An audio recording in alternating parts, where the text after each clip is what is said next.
Now, according to Hoppe, any type of normative proposition you might want to advance has to be advanced in the course of an argument. We don't come into this world with normative arguments already emblazoned on our brains. We have to hear them. We have to come to understand them, and then using our reason, rationally come to accept them.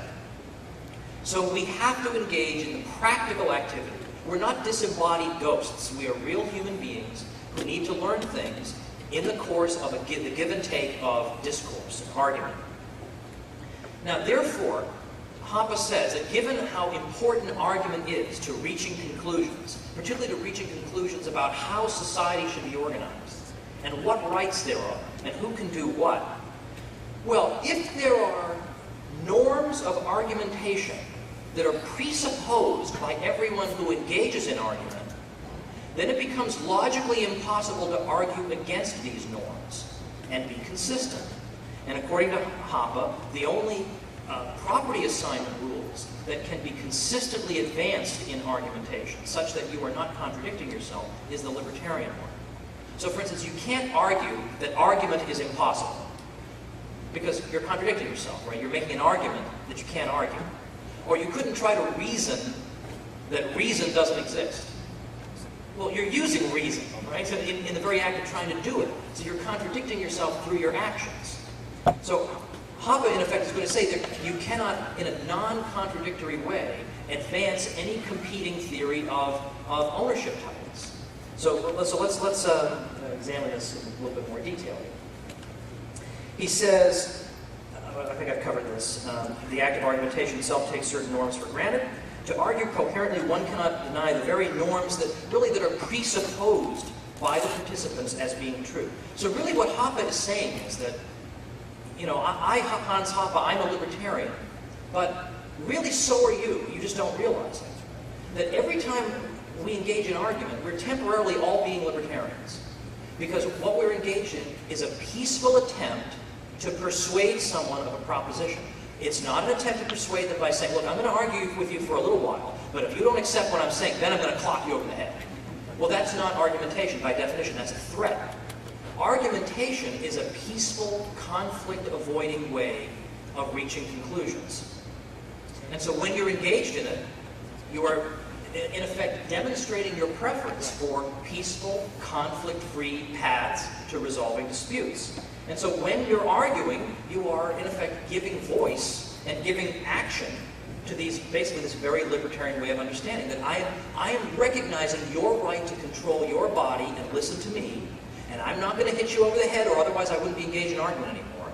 And I recognize my ability to exercise control over my body. So we're sort of taking for granted certain norms already as soon as we engage in argument.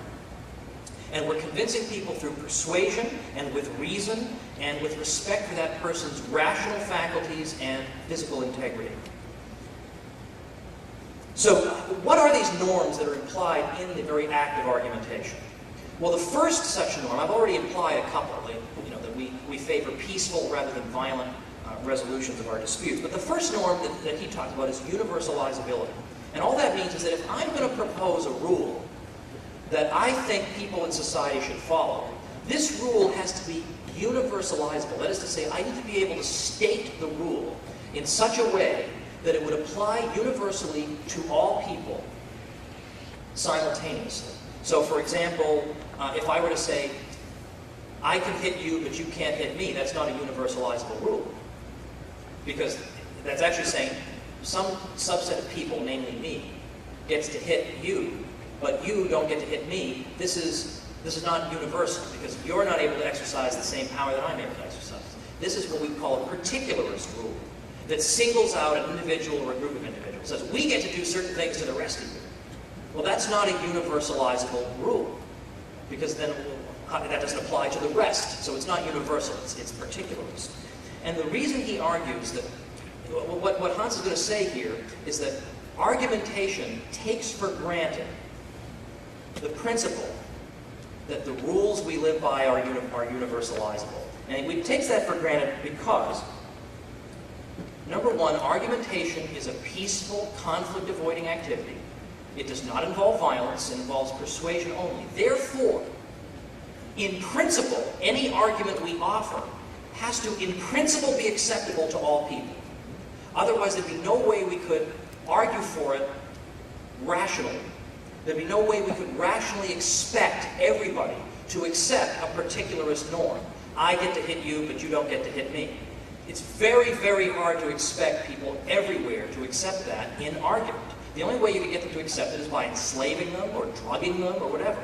But under the terms of argumentation, which is a peaceful, non-coerced method of interacting, the only way you could expect somebody to accept a norm, a rule of living that's being proposed, is that it would have to be universalizable.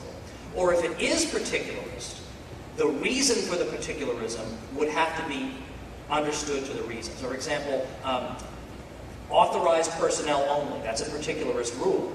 But there's an objective reason behind it that all of us can recognize. Like, I don't know what would happen if I went behind there because I don't know how to deal with electronics or something and I'd blow myself up. That's a rational, objective reason we can understand.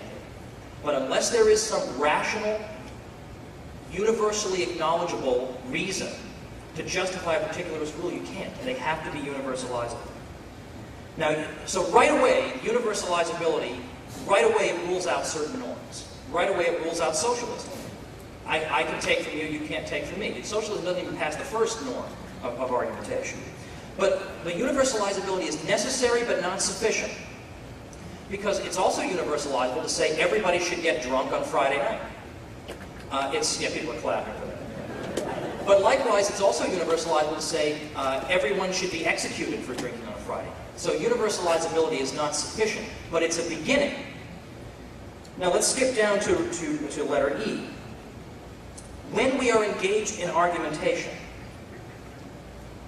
we are acknowledging that we value the ability to use things. First of all, I value the ability to use my own body to engage in the argumentation. I value the ability to use the things that keep me alive, that make it possible for me to be standing here making this argument. Right away, we automatically acknowledge that we value the ability to use things. What the norms of argumentation in turn do is that they presuppose a certain way of assigning rights to the use of these things. So, argumentation, in other words, is a kind of filter. The norms we take for granted when we engage in argumentation filter out certain types of norms right off the bat. So they rule out a norm like, no one may ever use any scarce resources. That's contradicted in the very act of argument, because you're using the scarce resources of your vocal cords, your body, the food that keeps you alive, the standing room where you're standing. Those are all scarce resources. So you can't, in a non-contradictory way, make that argument. So a norm like that is ruled out by the very norms of argumentation itself. You could say there's a logical factor that's ruled out by argumentation. Contradictions. Trying to argue for a contradiction is ruled out by the norms of argumentation. Because argumentation takes for granted that in a peaceful way you can expect to persuade the whole world, at least in principle. There's no way you can persuade the whole world of a contradiction, because contradictions are untrue. But argumentation also rules out particularistic norms. I can hit you, you can't hit me. Again, the world could not be expected to accept this in argument.